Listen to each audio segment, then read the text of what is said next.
صاحب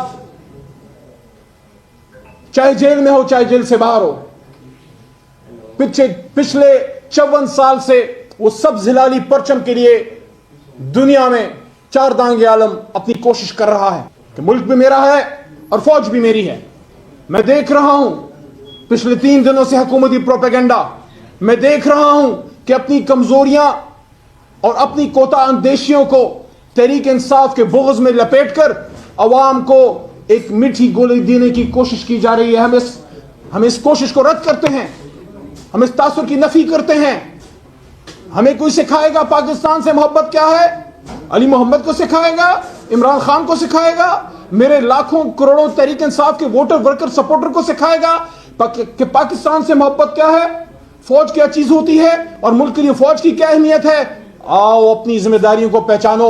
شہباز شریف صاحب آج تیسرا دن ہے، where are you and where is your interior minister? Parliament کا فورم بائیں بائیں کر رہا ہے۔ ایک آپ کا ڈیفنس منسٹر ہے، عمر میں مجھ سے بڑا ہے، پھر بھی میری تربیت ایسی ہے کہ میں کوئی غلط بات پھر بھی چاہوں بھی تو نہیں کر سکتا، میں چاہوں بھی تو کسی کو گالی نہیں دے سکتا۔ لیکن کیا ہی اچھا ہوتا کہ کل ڈیفنس منسٹر صاحب قوم کو بتاتے کہ یہ آپریشن کس طرح ہوا، کتنی اتنے شہادتیں ہوئیں، کتنے بے گناہ شہید ہوئے، اور کیا اور کس طریقے سے یہ سارا پروسیس مکمل ہوا۔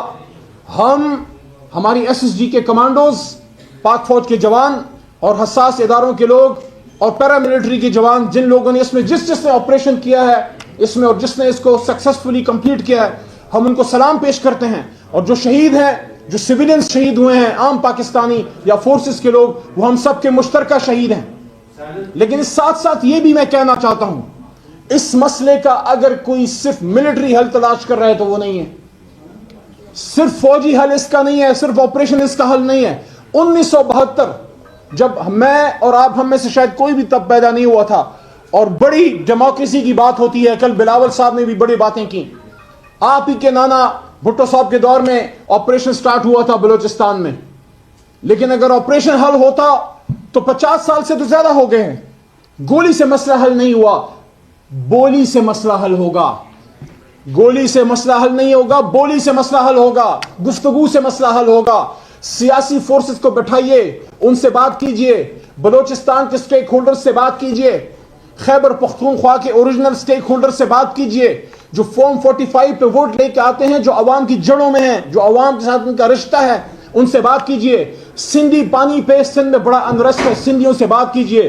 یہاں اس پارلیمنٹ کو یہ آپ نے کیا دکان کھولی ہوئی ہے؟ کیا یہ تقریری مقابلہ کرنے کے لیے ہے؟ یہاں اس سے آپ کام لیجئے، یہاں قوم کو اکٹھا کیجئے، سیاسی ڈائیلاگ کی ابتدا کیجئے۔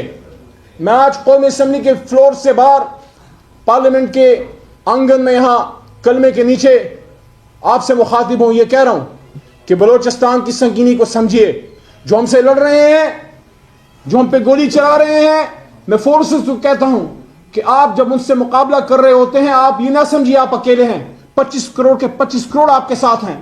لیکن میں سیاسی لیڈرشپ سے یہ کہنا چاہتا ہوں کہ فوجی تو لڑ لے گا، لیکن سیاسی مسئلہ آپ کو فوجی حل کر کے نہیں دے سکتا۔ وہ شہباز شریف صاحب کو، آصف زرداری صاحب کو، میاں نواز شریف کو، اور خاص کر ملک کے اور قوم کے سب سے بڑے لیڈر، امت مسلمہ کے ایک بہت بڑے سرخیل، مرد وحران عمران خان، ان کو آپ باہر لائیے۔ آپ نے ترک کا پتہ جیل کے اندر رکھا ہوا ہے، کاہے کو جیتیں گے، کیسے جیتیں گے؟ عمران خان نے اپنی حکومت میں 2 بار امت مسلموں کا ادھر اکٹھا کیا اور آپ کو ثابت کیا کہ اگر ول ہو وے دیر از اے ول دیر از اے وے۔ کابل اور اسلام آباد میں پہلی بار محبت بڑھ رہی تھی، امن آ رہا تھا، سینٹرل ایشیا کھل رہا تھا، دہشت گردی ختم ہو رہی تھی، افغان پاکستانی بھائی بھائی کی طرح رہنا شروع ہوئے تھے، اور جو انڈین انفلوئنس تھا وہ کم ہو رہا تھا۔ عمران خان صاحب نے افغانستان میں انڈین انفلوئنس اور ان کے بے شمار اڈے بند کروا دیے تھے، اور ایک تعلق ایسا بن رہا تھا کہ افغانی مان رہے تھے کہ عمران خان وزیر اعظم پاکستان اس خطے میں امن لا رہا ہے۔ اور علی محمد کی اور عمران خان کی بات اگر نہیں سمجھتے تو اپنے شار مشرق کی تو سمجھ لو۔ شار مشرق نے کیا کہا تھا کہ افغانستان اس پورے سینٹرل ایشیا، ساؤتھ ایشیا میں مٹی کے ایک بدن میں اس کا ایک دل ہے۔ اگر افغانستان میں، کابل میں امن ہوگا تو پورے ساؤتھ ایشیا میں امن ہوگا۔ کاش پاکستان کے اسٹریٹجک اینالسٹ اور وہ جو پالیسی ساز ہیں وہ اس بات کو سمجھ پائیں کہ افغانستان کا امن اور پاکستان کا امن یہ لازم و ملزوم ہے. اگر یہاں نقصان ہوگا تو وہاں ہوگا، وہاں ہوگا تو یہاں ہوگا. اور اس کے لیے عمران خان صاحب اور تمام پولیٹیکل ملٹری لیڈرشپ بشمول ہمارے جو نیشنلسٹ ہیں، جو قوم پرست ہیں بلوچستان میں، آپ ان سے بات کیجئے یار. یہ آپ کے بھائی ہیں، یہ آپ کے بہنیں ہیں، آپ ان سب سے بات کیجئے. آپ میرنگ بلوچ کو بھی ریکویسٹ کیجئے، آپ ان سے بھی بات کیجئے، انگیج کیجئے. آپ پشتین سے بھی آپ انگیج کیجئے، مزدور پشتین کو بھی انگیج کیجئے. آپ باقی جتنے فورسز ہیں، خاص کر سب سے بڑی واحد قومی جماعت تحریک انصاف میں ہے، جو بلوچستان سے بھی جیت رہی ہے. آخری بات، جو بلوچستان سے بھی جیت رہی ہے، جو فاٹا ایکس فاٹا سے بھی جیت رہی ہے، جو تربت سے بھی جیتتی ہے، جو کراچی سے بھی جیتتی ہے، جو کشمیر اور گلگت بلتستان میں بھی ہے، لاہور پاکستان کے دل لاہور میں بھی ہے، اسلام آباد میں بھی تحریک انصاف ہے، کراچی اور پشاور ہر جگہ، سوات، مالاکنڈ، ایوری ویئر. یہ آپ کی ایک ایسی جماعت ہے، قومی جماعت، جو ماضی میں پیپلز پارٹی ہوتی تھی، اب تحریک انصاف ہے. یہ آپ کو ملک کو یکجا کر کے دے سکتی ہے. تحریک انصاف سب دلوں کو جوڑ سکتی ہے.